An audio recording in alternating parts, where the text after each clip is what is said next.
You know, living in a camper van, van life, RV life, it's often portrayed on social media such as Facebook, Instagram, TikTok as this perfect bliss experience. You're always off in beautiful locations, eating gourmet cooked meals at your campground in a perfectly clean and always working tiny home on wheels. Now, that's not to say some of these moments don't happen, they do. But today we're gonna share with you some of the realities of RV life and van life that you rarely see on social media. So in this video, we're gonna share with you 9 huge lies about living in a camper van that not a lot of people talk about, but we are. Let's get into it.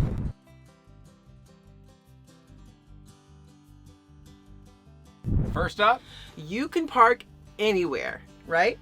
wrong. Now you're often given the impression that if you have a small RV or a van, that you can pretty much park overnight anywhere, and that's just not the case. Remember Vail Babe? Yes, oh my gosh, we were so excited. We just picked up Desert Snow. We're in Vail and we're thinking, wow, look at all these spots where we can park. We're exhausted. We park in a spot, we get out to get something to eat, and the first thing we see is a sign that says, no overnight parking here. We had to really do some diligence to find a spot. When we found a spot, we were very happy, but it took us a long time to find one. And there's also some towns and cities with ordinances that will say no overnight parking, so you have to be aware of that. We actually did a video on some great RV overnighters that you can stay in, so definitely check out that video in the link below. Absolutely. So I just saw the perfect place for us to camp next. I was looking at this TikTok and this spot was absolutely gorgeous. They were by themselves. It was very beautiful. It was very serene. And it just makes me think when you get out there,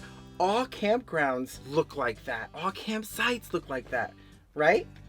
Wrong. Now, of course, not all campgrounds are beautiful, despite what you might see on social media, and many are actually very busy. And if it's a new campground, there may be no trees in it at all. Absolutely. That does not mean that campgrounds are not beautiful. There's plenty of Yeah. amazing campgrounds, but you don't always see what you get, especially if you're looking at those different social media platforms. Even us sometimes, we're kind of showcasing some of those beautiful scenes out in front of us because that's what we want to portray versus where it's actually in a Walmart parking lot. Just kidding.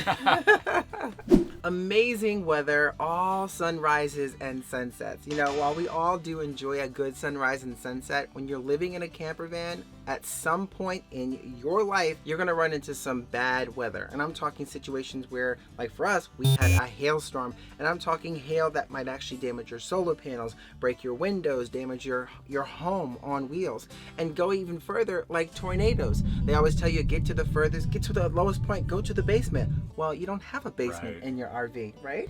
Going to the bathroom is never a problem. Well, if you're living in a Class A where 9 times out of 10 you're going to be in a campground, it probably isn't going to be a problem. But if you're in a small camper van, well, that's a different story, right? No, it's true. First of all, we don't actually poop in our rig, right? So we're always looking, we're on the road, we're looking for places, rest areas or other, say it's restaurants or things like that, we actually go in and use the bathroom. If we're off boondocking, we will set up our kind of tent poop for a little porta potty or portable porta potty, which isn't the most pleasant experience either. No, but it does make you feel a lot better not having to do it inside your rig. Yes. You will live in harmony with nature. You know, one of the things Dave and I, we really do enjoy is being out in nature. You know, going for hikes and seeing some of the beautiful creatures that exist out there, like the bald eagles or bears or moose, foxes, wolves, like in Yellowstone. And it's a beautiful sight to see. But it's a very interesting sight when you have little critters. I'm talking spiders. We've had mice.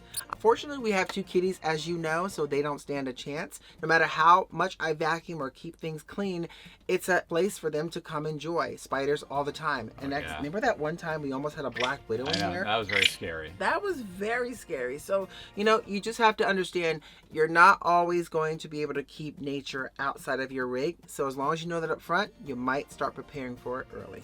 Oh, wait, mosquito! Oh, Dave, right here.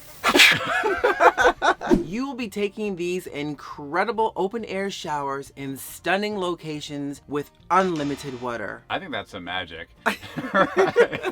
Now, we are somewhat lucky because our rig does have a 50-gallon freshwater tank, but even so, if we were to take showers all the time, the 2 of us, we would blow through our water so quickly boondocking. So in reality is you have very limited water. Yeah, and if you're looking to shower outside of your camper van, some rigs are actually set up so that you can enjoy an outdoor shower.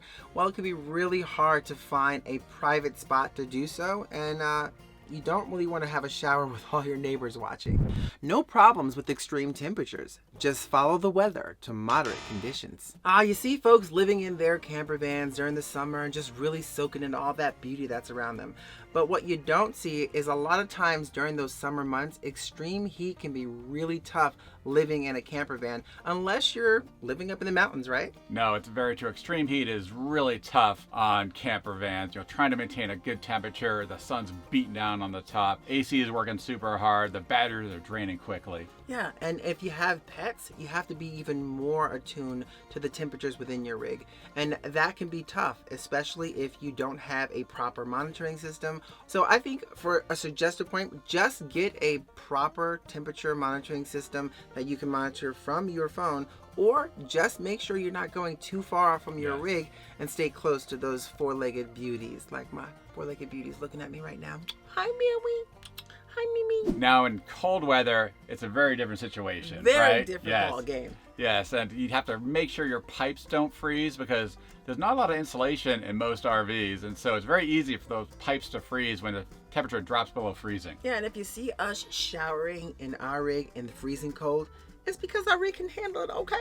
Maybe yours might not, but ours can. RV living is cheap. Now we know some van lifers are able to live incredibly cheaply.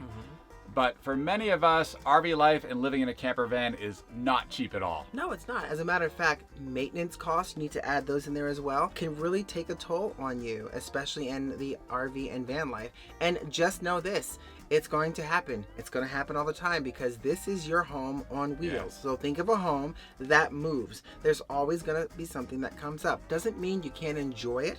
I just think you need to get handy so that you're not spending 80% of your time in the shop. And speaking of cost, if you're going to be, say, camping at campgrounds, just know this, the price for a lot of campgrounds have increased quite a bit due to, one, the amount of RVers now on the road today, and obviously the cost of living everywhere has gone up. And we've actually done a video just highlighting all of our costs that we spent over the past year. Yeah. And you can kind of check that out in the description box below. Yeah, it's the complete breakdown of what true cost of living in the RV life is full-time. You know, everything is always planned out perfectly in RV life. Now the reality about living in a camper van is that many times your future in terms of where you're staying, maybe the next night or the next week or the next month, may not be planned out at all. Exactly. Right? And so you're constantly trying to figure out, okay, where are we going to go next? Where are we going next? And things aren't always well oiled. No, they're not. And just as long as you know that up front, you will be perfectly fine. And here's one very important point. You know, despite the challenges we have faced living in our camper van, we absolutely love it. Definitely. We've been full-time RV living now for over a year, and it's just been an amazing experience. Yeah, from the people you meet, the places you go, and the memories you're going to be making, I think it outweighs any of the issues you may face in the RV life, as long as you keep one foot in front of the other. Now, if there are some van life or RV life realities that you've had to deal with, let us know in the comments below. We would love to read about them. Absolutely. And take a second, please hit that subscribe button and that notification bell so you get notified every time we go live or post a video. And we'll see you in the next one.